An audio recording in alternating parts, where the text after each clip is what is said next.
بسم اللہ الرحمن الرحیم۔ معزز سامعین و ناظرین، اسلامی فرقوں میں ماسوائے دیوبند مکتبہ فکر کے ماسوائے یہ اہل حدیث حضرات کے ہر فرقے میں قصے ہی قصے ہیں۔ لوگ سوچ رہے ہیں کہ صرف بریلوی مکتبہ فکر کے جو لوگ ہیں وہ قصے اور کہانیوں پر یقین رکھتے ہیں اور ان کے مسلک میں قصے اور کہانیاں ہی ہیں، لیکن ایسا نہیں ہے، بلکہ اس سے بھی بڑے قصے اور کہانیوں والا مسلک اہل تشیع کا مسلک ہے۔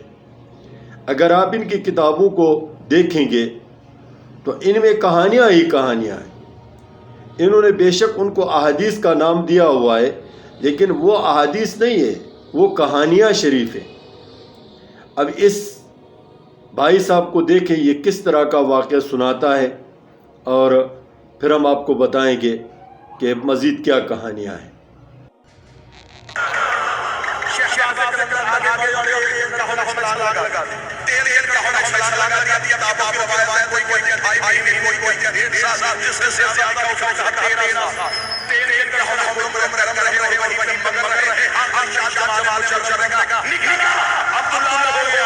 اس طرح کے سینکڑوں کہانیاں ہیں۔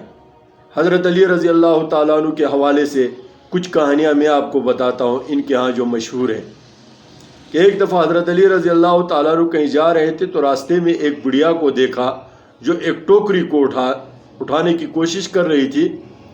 تو حضرت علی رضی اللہ تعالیٰ عنہ نے اس عورت سے کہا، اس بڑھیا سے، کہ میں آپ کی مدد کروں؟ کہا کرو۔ تو کہتا ہے کہ حضرت علی نے جب اس پر زور لگایا تو گھٹنوں تک اٹھایا۔ تو بعد میں پتہ چلا کہ وہ فرشتہ تھا اور یہ پورے دنیا یعنی ساری کائنات کو اس نے گھٹنوں تک اٹھایا ہوا تھا۔ یہ کہانی شریف نمبر 1۔ ایک اور کہانی بھی سنو۔ کہتے ہیں کہ حضرت علی رضی اللہ تعالیٰ نے جب خیبر کے قلعے میں گئے تو دروازہ اتنا بھاری تھا کہ پتہ نہیں کتنے 100 لوگ اس کو آگے پیچھے کرتے تھے۔ حضرت علی نے ایک ہاتھ میں اس کو اٹھایا اور اس کو پھینک دیا۔ کہانیاں شریف۔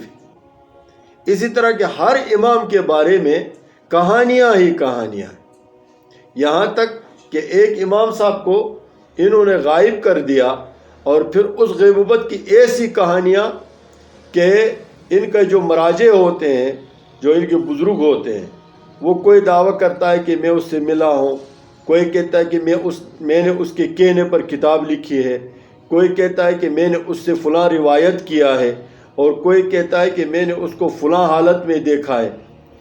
حضرت نکلتا کیوں نہیں ہے؟ کیونکہ حالت سازگار نہیں ہے۔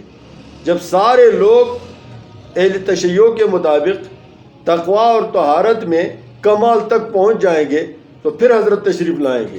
تو اب سوال یہ ہے کہ اس کہانی شریف میں جو یہ پارٹ ہے کہ جب سارے لوگ تقویدار ہوں گے تو تب اس حضرت کے نکلنے کی ضرورت کیا باقی رہ جائے گی؟ ابھی مسلمانوں کو تکلیف ہے، ادھر لبنان میں سارے جو ہے حزب اللہ کے سارے لیڈر مارے جا رہے ہیں۔ اچھا، اور جگہوں پر بھی ہو رہا ہے، کبھی ایک جگہ پر کبھی دوسری جگہ پر، تاریخ میں بے شمار جگہوں پر ان کے اوپر نزلہ ٹوٹا، لیکن کبھی بھی حضرت تشریف نہیں لائے۔ اور جب حضرت تشریف لائیں گے تو اس وقت سارے لوگ جو ہے وہ اہل تشیع کے دین کے مطابق ہوں گے۔ تو یہ ساری کہانیاں شریف صرف بریلویت میں نہیں ہے، ہر مسلک میں ماسوائے یہ 2 مسلکوں کے یعنی اہل حدیث اور دیوبند مکتبہ فکر کے لوگ ہیں، ان کے ہاں یہ کہانی شریف کی کوئی حیثیت نہیں ہے، اور ان میں بھی جو کہانیاں شریف کرتے ہیں وہ بریلویت کی طرف مائل ہوتے ہیں۔ باقی اللہ تعالیٰ دین اسلام کو کہانی شریف کے فتنوں سے بچائے۔ اور انجینئر علی مرزا جب اس طرح کی تنقیدات کرتا ہے تو لوگ کہتے ہیں کہ جی یہ بزرگوں کے پیچھے پڑا۔ بزرگوں کے پیچھے نہیں پڑا ہوا ہے، یہ ان لوگوں کے پیچھے پڑا ہوا ہے جنہوں نے یہ کہانی شریف گڑھی ہے۔ ہم نے بزرگوں کی زندگی میں کبھی تو اس طرح کی کہانیاں نہیں سنی، لیکن جب وہ وفات ہوتے تو اس کے بعد جو کہانی شریف بننا شروع ہو جاتی ہے۔ پھر پوری کتابیں لکھی جاتی ہیں، ان کا نام ہوتا ہے تذکرۃ الاولیاء، اور باقی سارے من گھڑت قصے اور کہانیاں ہوتی ہیں۔ تو انجینئر علی مرزا بزرگوں پر رد نہیں کر رہا ہے، وہ کہانیوں پر رد کر رہا ہے، اور یہ کہانی بعد میں بنائی ہوئی ہے، یہ بزرگوں کی بنائی ہوئی نہیں ہے۔ اگر جس بزرگ نے اس طرح کی کہانیاں بنائی ہے تو وہ بزرگ نہیں ہے، پھر وہ بزرگ نہیں ہے، بزرگ اس طرح نہیں ہوتے۔ اللہ تعالی ہمیں اس طرح کے فتنوں سے بچائے۔ السلام علیکم ورحمۃ اللہ وبرکاتہ۔